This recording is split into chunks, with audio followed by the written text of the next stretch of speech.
안녕하십니까, 조현욱입니다. 자, 이번 시간에는 화학의 기초 중에서 기초죠. 원소, 원자, 분자에 대해서 이제 시작을 하겠습니다. 자, 여러분들이 화학 공부할 때 특히나 화학을 처음 공부하시는 분들이 가장 좀 이 단어의 정의를 잘 헷갈려 하십니다. 도대체 원소, 원자, 분자는 당연히 못 들어보는 사람은 없을 거예요. 다 들어봤어요. 다 들어봤는데 도대체 원자는 뭐고 분자는 뭐고 원소는 무엇인가, 이게 잘 정립이 안 되는 경우가 많아요. 뭐 어려운 내용도 아니고 문제 풀 때 그렇게 중요한 내용이 아니지만 계속 나오고, 이 가장 화학에서 기초적인 이 용어를 모르면 계속 뒤로 가면서 뭔가 찝찝하고 애매합니다. 도대체 뭐 원자, 분자, 원소가 나오는데 난 정확하게 이게 뭘 말하는지 모르겠어라고 느낄 수가 있는데, 보겠습니다. 간단하게 원소는 성분, 원자는 입자, 분자는 원자의 결합 물질이라고 해서 두 가지 이상이 결합되어 있는 것을 분자라고 합니다. 아직까지는 잘 모르시겠죠? 원소는 뭐예요? 원소는 우리가 말하는 수소, 산소, 질소 그 자체를 말하는 거고, 원자라고 하면 이제 여기서부터는 약간 이 수량의 단위로 가면 됩니다. 수량. 그래서 한 개, 두 개 이상. 다시 한번 제가 이해하기 좀 쉽게 설명을 하겠습니다. 어떻게 설명을 하냐면, 자, 여러분들 이거 보이시죠? 여기에 분필이 많이 있죠. 분필이. 이걸 뭐라 그래요, 여러분들? 그냥 딱 봤을 때 그냥 분필이라고 하죠. 노란색 분필도 있고 빨간색 분필도 있고 하얀색 분필도 있고 녹색깔 분필도 있습니다. 그런데 우리는 이걸 뭐라 그래요? 전부 다 그냥 분필 이렇게 부르죠. 원소는 그렇게 생각하시면 됩니다. 이거 노란 분필, 녹색 분필, 딱히 우리가 몇 개의 수량이 많이 있지만 하나가 있지 않죠. 그렇지만 그냥 전부 다 이거 뭐라고 불러? 그러면 이거 노란 분필, 하얀 분필 이렇게 부르죠. 원소는 그렇게 생각하시면 돼요. 수소가 몇 개 있던, 산소가 몇 개 있던, 질소가 몇 개 있던, 저게 뭐야? 그러면 우리가 저거 그냥 수소라고 부르고, 바다에 만약에 바닷가에 모래가 많죠. 모래를 보고 뭐라고 불러요? 저거 뭐라 그래? 모래가 뭐 몇 개 있어? 모래가 뭐 1톤 있어? 이렇게 부르지 않죠. 그래서 그 자체를 부르는, 성분 자체를 부르는 것을 원소라고 합니다. 그럼 자, 이제 원자랑 분자 구분해 보겠습니다. 여기에 노란 분필에 몇 개 있죠? 2개 있죠. 다 2개씩 있죠. 빨간 분필 2개, 하얀 분필 2개, 녹색 분필 2개 있습니다. 여기서 만약에 여기서 노란 분필 2개 있어. 2개 있죠. 그것을 이제부터는 우리 분자의 의미로 보시면 됩니다. 원자는 한 개를 부를 때, 분자는 2개를 부를 때라고 이렇게 생각하시면 됩니다. 그래서 분자는 뭐냐면 원자가 2개 이상 결합되어 있어야 돼요. 아까 봤듯이 같은 게 2개 결합되어 있어도 우리는 분자라고 부릅니다. 예를 들어서 산소로만 이루어져 있죠. 산소로만 이루어져 있는데 2개 있어요. 그러면 뭐다? 산소 분자가 되는 겁니다. 만약에 하나 있어요. 산소 딱 하나 있으면 이것은 우리 산소 원자라고 합니다. 그럼 이제 대표적으로 H2O가 우리가 물인 건 아시죠? 이거를 화학적으로는 뭐라고 불러요? 그러면 물 분자라고 합니다. 왜죠? 원자가 2개 이상 결합이 되어 있죠. 그래서 물, 원자 이런 말은 없어요, 아예. 원자랑 분자는 여러분들이 어떤 건지 아시겠죠? 이제 수량으로 들어갔을 때 원자, 분자 따지고 그냥 성분 자체를 물어볼 때는 우리가 원소라고 합니다. 이 의미를 여러분들이 확실하게 알고 있어야지 뒤로 가서 계속 원자, 분자, 원소 이런 말들이 나오는데 여러분들이 여기서 뭘 말하는지를 알 수 있을 거예요. 그래서 정확하게 우리가 이제 뭐 화학적으로 들어가고 정확하게 뭐 원자는 뭐 어디서부터 어원이 왔고 아톰에서 왔고 계속 분자는 뭐고 이렇게 알 필요가 없이 그냥 우리는 딱 수량 개념으로 알고 있으면 이해하기 편하죠.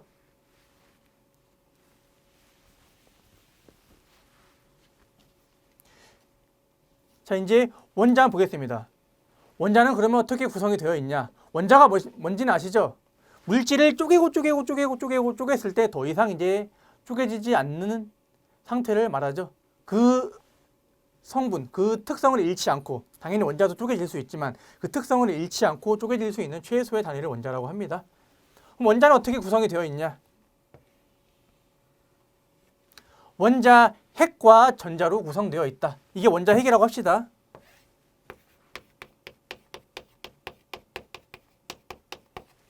조금 더 크게 그릴까요?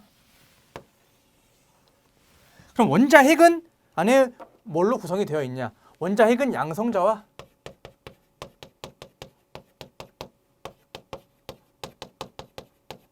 중성자로 구분되어 있다. 우리 뭐 책에는 안에 뭐 중간자라고도 있는데 그냥 우리가 이제 위험을 산업 기사에서 다루는 일반 화학에서는 이 정도만 알고 있어도 될 것 같아요.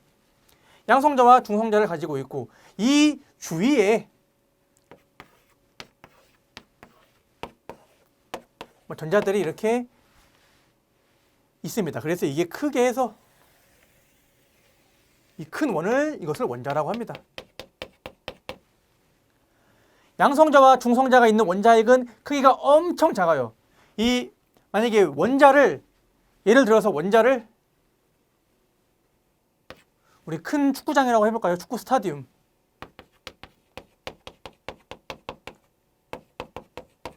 원자 자체를 축구장 크기라고 하면 원자핵은 어느 정도 크기냐면 축구장 안에 떨어져 있는 동전만한 크기다. 이렇듯이 원자 자체도 엄청 작아요. 작아서 현미경으로 아주 특수한 현미경으로 봐야지 간신히 보일 정도로 엄청 작은데 그 중에서도 이 원자의 크기를 이루는 대부분의 크기는 전부 다 주위에 원자 핵을 제외한 나머지 전자가 왔다 갔다 하고 있는 큰 부분을 말하고 이 원자 핵은 엄청 작다라고 보시면 됩니다. 그런데 밀도는 상당히 커요. 양성자와 중성자가 이 질량의 대부분을 가지고 있습니다. 전자는 사실상 거의 무게, 질량을 가지고 있지 않다라고 보시면 돼요. 그래서 또 만약에 이 엄청 작은 원자에서도 그 안에서도 또 엄청 작게 제가 원자핵이 있다 그랬죠. 이 원자핵 모두 어떤 물질을 원자핵만으로 만든다고 합시다. 원자핵만으로도 이렇게 전부 다 구성을 했어요. 그러면 만약에 분필이 약 이 정도 크기의 원자핵이 있다고 하면 이게 한 몇억 톤이 됩니다. 그렇듯이 여러분들 이 원자핵은 원자보다도 엄청 작은데 밀도는 많이 가지고 있다. 안에는 양성자와 중성자로 이루어져 있다. 그리고 일반적인 상태에서는 이 양성자와 전자수가 같아요. 양성자와 중성자는 질량이 동일하고 양성자와 전자의 수가 같아서 중성을 이루고 있습니다. 그런데 여기서 잘 보셔야 됩니다. 그런데 여기서 지금 이 평형 상태인데 그럼 여기는 뭘로 되어 있냐? 여기는 양성자가 이렇게 지금 하나, 둘, 셋, 넷, 다섯, 여섯 개니까 이렇게 있는 상태입니다. 양성자는 양 플러스를 띄고 전자는 마이너스를 띱니다. 그런데 이 전기적인 성질에 의해 가지고 얘가 하나 날아갈 수가 있어요. 그러면 지금 전체적으로 마이너스가 둘, 셋, 넷, 다섯 개, 플러스가 여섯 개죠. 그러면 지금 어떻게 되는 상태예요? 플러스가 하나 더 많은 상태죠. 그래서 이것을 양이온이라고 합니다. 이 상태를.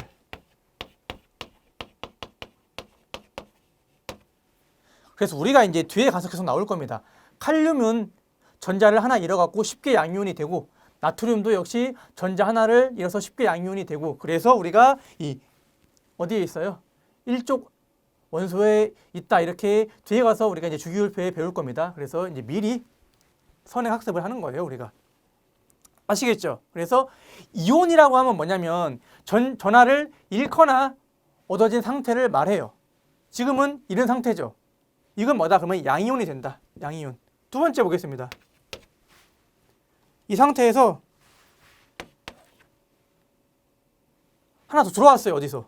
밖에 왔다 갔다 하던 게 들어와 버렸습니다. 그래서 하나 더 많아졌죠. 그럼 지금 어떤 상태예요? 플러스보다 마이너스가 하나 더 많아진 상태죠. 두 개 합해지면 없어지는 거예요. 없어져 버리는데 마이너스가 하나 더 생겼습니다. 이럴 때는 음이온이라고 해요. 그럼 뭐다? 이거는 우리가 음이온 상태라고 하고 우리가 이제 주기율표에 17쪽 줄여서 7쪽이라고 하는데 플루로 염소 뭐 요오드, 브롬 같은 물질들이 이렇게 돼요. 그러면 우리가 일단 이 원소 원자는 중성인 상태라고 하는데 그럼 양이온, 음이온은 뭐냐? 왜냐하면 이런 물질들이 전부 다 모든 지구상에 지금 약 한 110여 개 정도 원소들이 있죠. 원소들이 모두 안정한 상태로 있는 건 아니에요. 물질 자체도 여러분들 보실 때 안정한 물질이 있고 불안정한 물질이 있죠. 주위에 여러분들 친구들이나 사람들 봐봐요. 뭐 자식들 보면 안전한 애가 있고 막 왔다 갔다 하는 애가 있죠. 이 원소도 똑같아요. 그래서 1쪽에 있는 애들은 너무 쉽게 이온을 어떻게 돼? 잃어버려요, 하나. 그래갖고 양이온 상태로 존재를 합니다. 그리고 또 7쪽에 있는 물질들은 전하를 하나 받아요. 그래서 음이온 상태로 유지를 하려고 해요. 그래서 전기적으로 중성을 맞추려고 하기 때문에 1쪽에 있는 나트륨과 7쪽에 있는 염소, 이게 합해서 뭘로 돼요? NaCl, 염화나트륨, 우리가 소금이라고 하죠. 그러면 플러스 마이너스 하나짜리죠. 이게 만났기 때문에 안정한 물질이 되는 거예요. 그래서 결합에 대해서는 제가 뒤에 가서 다시 한번 설명을 결합 파트에서 하겠습니다. 자, 이제 그러면 여러분들 양이온이 뭔지, 음이온이 뭔지, 어떤 물질이 양이온이 되는지, 어떤 물질이 음이온이 되는지, 왜 양이온이 되고 왜 음이온이 되는지를 아시겠죠? 각 우리가 성분을 말하는 원소, 뭐 나트륨도 있고 산소도 있고 탄소, 여러 가지 물질들이 있는데 물질에 따라서 이온을 잘 잃어버리는 애들이 있고 뭐 물건 빠뜨리는 사람들 있잖아요. 잘 이게 이온 하나 버리는 애들도 있고 뭐 잘 죽는 애들도 있어요. 그래서 이거 떨어진 이온들 잘 주워갖고 하나 더 플러스 마이너스 이렇게 시키는 애들이 있습니다. 그래서 원소들은 우리가 부를 때는 그냥 나트륨, 칼륨 이렇게 부르지만 어떤 이온들은 이렇게 하나 잃은 상태로 있고 하나 붙은 상태로 있구나. 그걸 이온이라고 하구나. 여러분들이 알 수가 있겠죠? 여기까지 내용이 정리가 끝났습니다. 그럼 원자 번호는 뭐냐? 우리가 이제 나중에 주기율표를 보면 1번부터 2, 3, 4, 5, 6, 7번까지 해서 쭉 100몇 번까지 있습니다. 그 원자 번호는 뭐냐면 지금 양성자가 있다고 했었죠? 그 양성자 수를 말해요. 아시겠죠? 여러분이 이제 고등학교 때 화학 선생님이 막 이거 외우라고 했을 겁니다. 이렇게 딱 해서 수엘리비의 붕탄질산 이거 막 외우라고 했을 거예요. 그게 뭐예요? 순서대로 있는 거예요. 수소, 헬륨, 그리고 리튬, 베릴륨, 붕소, 탄소, 질소. 그게 뭐냐? 왜 번호가 1, 2, 3, 4, 5, 6, 7, 8번으로 올라가냐? 이 원소 안에 이 원자, 그 원소의 원자 핵 안에 양성자가 몇 개 있느냐에 따라서 그 원자 번호가 붙여지는 겁니다. 그래서 그 멘델레이프라는 사람이 주기율표를 만들었죠. 그럼 이제 아시겠죠, 여러분들? 탄소의 원자 번호는 12예요, 탄소. 그러면 여러분들 탄소 안에 양성자가 몇 개 있어요? 12개 있습니다. 그러면 이 전자가 몇 개 있어야 돼요? 12개 있어야지 정기적으로 중성인 상태가 되겠죠. 만약에 2개 더 들어왔어요. 그러면 여기 지금 정기적으로 음성인 상태가 되겠구나라고 여러분들이 알 수가 있겠죠. 자, 이제 그러면 질량수는 뭐냐? 질량수. 각 원자마다 고유의 질량이 있어요. 여러분들 철보다 금이 더 무겁죠. 수은도 무겁고 금이 되게 무거운 물질인 건 아시죠? 그래서 예전에 고대 그리스에서 아르키메데스가 진짜 금인지 가짜 금인지를 밝혀내기 위해서 자기가 이제 딱 목욕탕에 들어갔는데 물이 넘치는 것을 알았어요. 그래서 그걸 보고 아는 거죠. 진짜 금이면 진짜 금을 넣어보면 그만큼 물이 넘치는 것을 알겠죠? 왜냐하면 각 물질마다 전부 다 질량이 다르기 때문에. 그러면 그 질량을 어떻게 체크를 하냐 보겠습니다. 질량수는 이 양성자수와 중성자수를 합한 것을 질량수라고 한다. 다시 한번 탄소로 예를 들까요? 탄소. 탄소 안에 탄소가 12번이죠. 12번이면 양성자가 몇 개 있다? 12개 있다.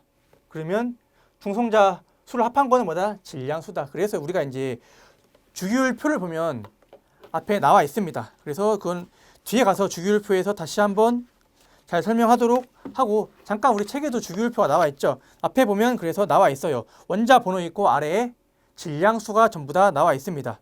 그럼 뭐냐?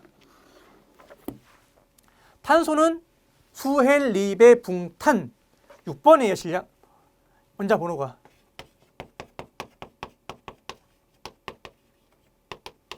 그런데 탄소의 질량수는 10입니다. 그러면 중성자 몇 개 있다는 소리예요?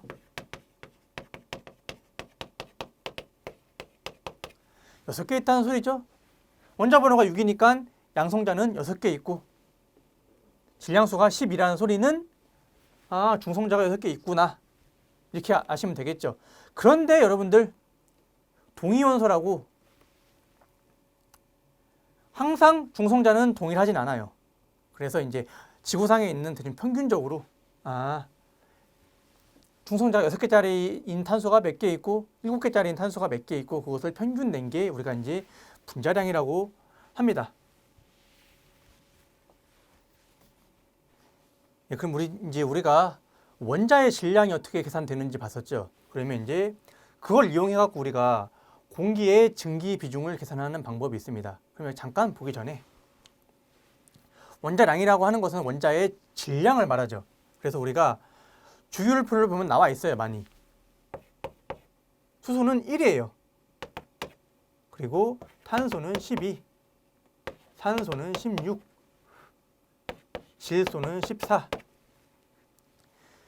한마디로 뭐냐면 이 의미는 뭐냐면 탄소를 기준으로 상대적인 질량의 비를 나타내는 거예요. 우리가 한 몰의 개수가 몇 개라 그랬죠? 한 몰.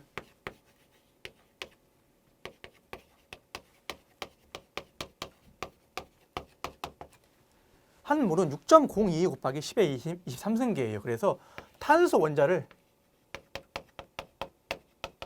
이만큼 이렇게 모았더니 모으면 한 몰이 되겠죠. 모아서 무게를 재봤더니 이게 약 12g이다.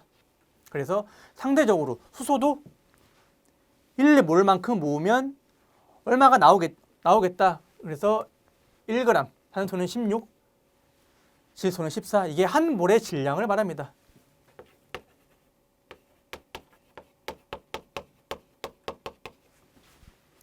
그러면 이제 우리가 필수적으로 암기를 해야 될 것이 있습니다.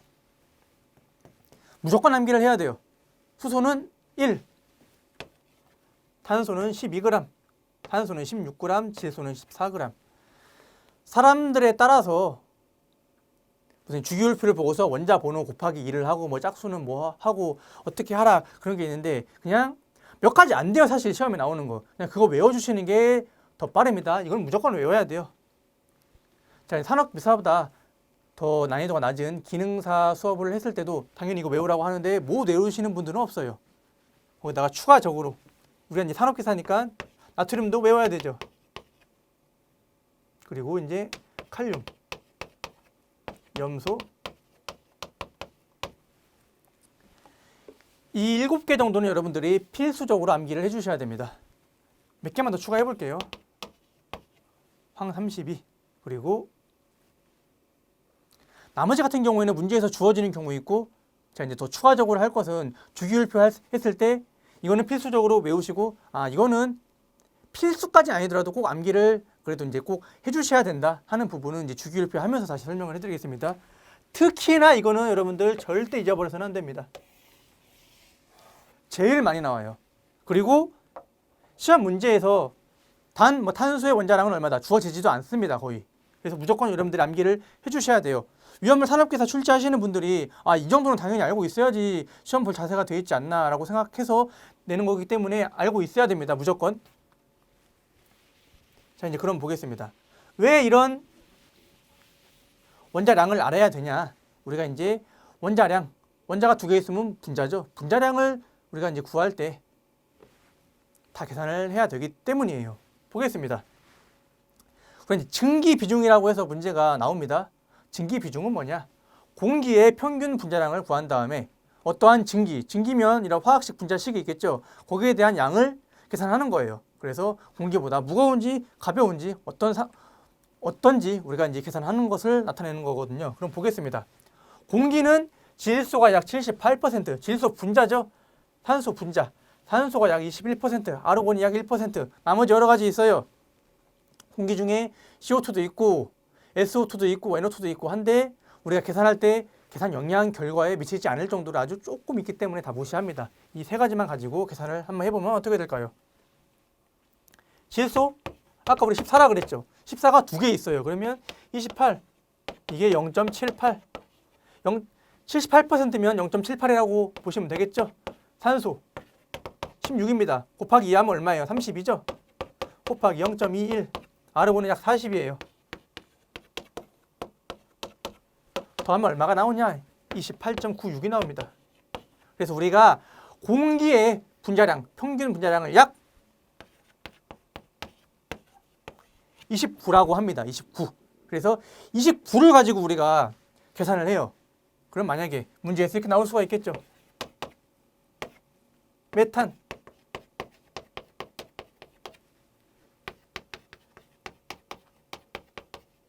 진기 비중을 구하시오. 메탄의 화학식은 CH4가 됩니다. 구할 수 있겠죠. 어떻게 구해요? 메탄, 탄소가 12인 거 우리 이제 알고 있어요. 탄소가 12.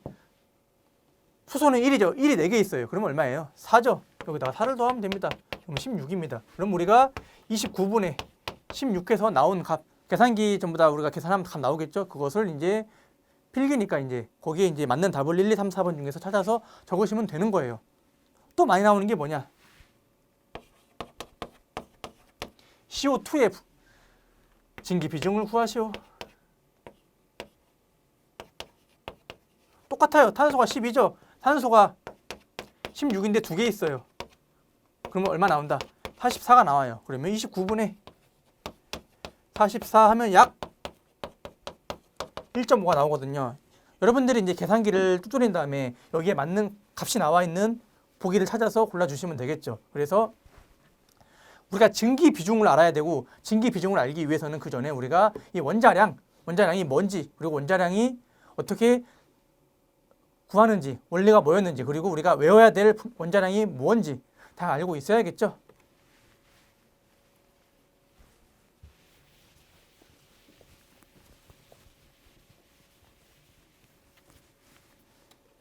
자, 이제 다음에 이제 물질의 성질 및 변화를 보도록 하겠습니다. 물질의 물리적 성질과 화학적 변화를 한번 보면, 일단 우리가 뭘로 예를 들까요? 물로 한번 해볼까요? 물리적 성질 하면 어떤 걸 볼 수 있어요? 물이 고체, 액체, 기체 세 가지 상태로 있다. 또 이런 우리가 물에 의한 화학적 변화를 하지 않고 물에 의한 성질을 구하는 게 뭐가 있을까요? 기체가 되면 언제 끓냐? 끓는 점을 비점이라고 하죠. 그러면 고체가 돼요. 얼음이 돼요. 언제 어냐? 어는 점이라고 하죠. 그리고 또 뭐가 있을까요? 물의 밀도는 1이죠. 항상 일정하죠. 이런 것들 성질을 말하는 거예요. 비점, 밀도, 전기 전도도. 그래서 물리적 성질을 따질 때는 화학적인 변화가 없죠. 다음 이제 화학적 변화. 그래서 화합, 분해, 치환, 복분해 이런 것들이 있죠. 보겠습니다.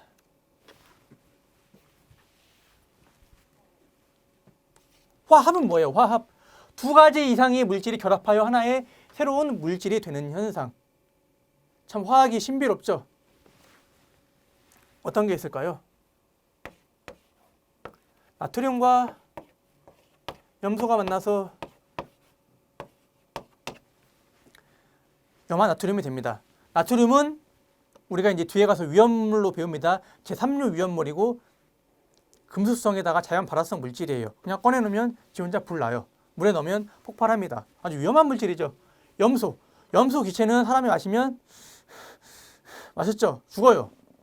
독가스예요. 그런데 이 두 개를 합해서 새로운 물질이 되죠. 새로운 물질이 되면 뭐예요? 염화나트륨, 소금의 주원료입니다. 우리가 소금을 안 먹으면 안 되죠. 소금 먹고 살아야 되죠. 이렇듯이 화합, 두 가지 이상의 물질이 결합하여 하나의 새로운 물질이 되는 현상이에요. 물리적 현상 변화와 다르게 새로운 물질이 나와버리면 그 전에 있던 거랑 아예 다른 물질이 나와버립니다. 화학의 신비로움이죠. 어떤 게 있을까요? 화합. 공기 중에서 탄소를 태웁니다. 그러면 공기 중에 있는 산소와 결합해서 CO2가 만들어져요. CO2는 우리가 알고 있는 이산화탄소가 되죠. 우리 몸에도 화학작용이 일어나죠. 우리가 산소를 들이마시죠. 그리고 내뿜어요. 내뿜을 때는 뭐가 나온다고 하죠? CO2가 나온다고 하죠. 그래서 우리 몸에서 이런 화학작용이 이루어지는 거예요. 산소를 마셨다가 뱉을 때는 CO2를 내뱉습니다. 이런 게 화합입니다. 화합. 다음, 분해. 하나의 물질. 반대라고 보시면 돼요. 이제 하나의 물질이 두 가지 이상의 물질로 분해하는 현상 해서 우리가 대표적으로 뭘 볼까요?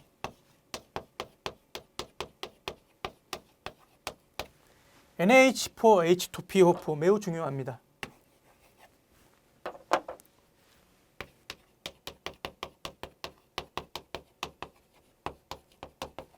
인산암모늄이라는 물질인데 우리 이제 소화약제로 쓰이는 물질입니다. 이 물질은 ABC 소화기 안에 들어있는데 화재 현장 불나는데 딱 뿌려버려요. 여기 딱 뿌려버리면 어떻게 돼요? 애가 분해를 해버려요. 그래서 어떻게 된다?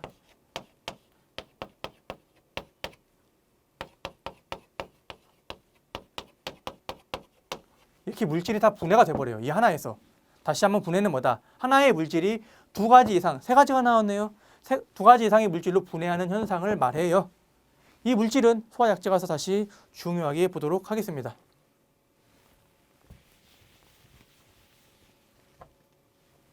다음 취함 보겠습니다. 화합물의 원소 중 하나가 다른 원소랑 교체되는 현상이에요. 그래서 우리가 예를 하나 들어봅시다.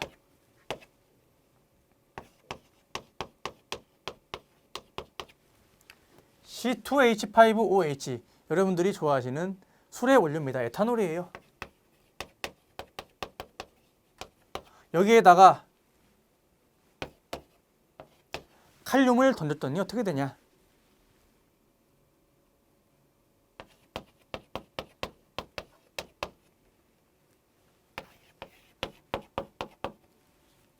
반응식은 개수는 뒤에 가서 다시 한번 보도록 하겠습니다. 이렇게 여기다가 칼륨을 던졌더니 어떻게 돼요? 칼륨이 지가 들어가 버리고 여기 있던 수소를 밖으로 내뺍니다. 그래서 취화는 뭐다? 화합물의 원소 중 하나가 다른 원소랑 교체되는 현상을 말합니다. 그래서 책에 따른 우리가 예시가 있죠. 이제 마지막으로 복분해 보겠습니다. 두 가지 이상의 성분이 서로 교체되는 현상. 복분해가 되려고 하면 조건이 뭐예요? 일단 그 화합물 자체가 두 가지 이상의 원소로 구성이 되어 있어야 되죠. 그래서 어떤 게 있을까요?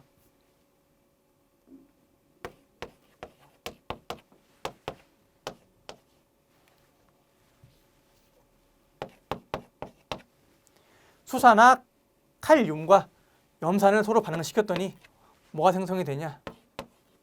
염화칼륨과 물로 이렇게 바뀌었다. 어떻게 돼요? 지금 다 두 가지 이상 성분이 있죠. 여기는 KOH 세 가지, 여기는 두 가지가 있어요. 그런데 섞었더니 어떻게 돼요?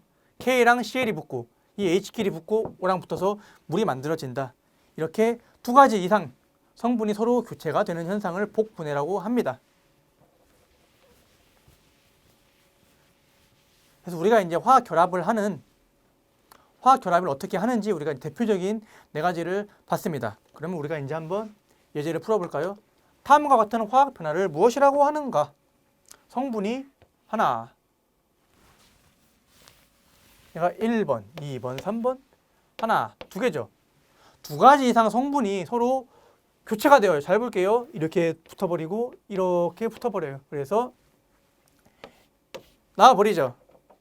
질산은이랑 염산을 반응시키면 염화은이랑 질산이 만들어집니다. 그래서 이 변화를 뭐라고 합니까? 우리가 복분해라고 하죠. 자, 그럼 우리가 여기까지 해가지고 이 원소와 원자와 분자의 개념과 그리고 원자량 그리고 이제 원자의 구조 그리고 이제 이렇게 반응 결합하는 것을 뭐라고 부르는지 우리가 기초적인 우리가 이제 용어에 대한 설명을 했습니다. 그럼 다음 시간에 이어서 이제 나머지 각종 화학 법칙에 대해서 설명하도록 하겠습니다. 수고하셨습니다.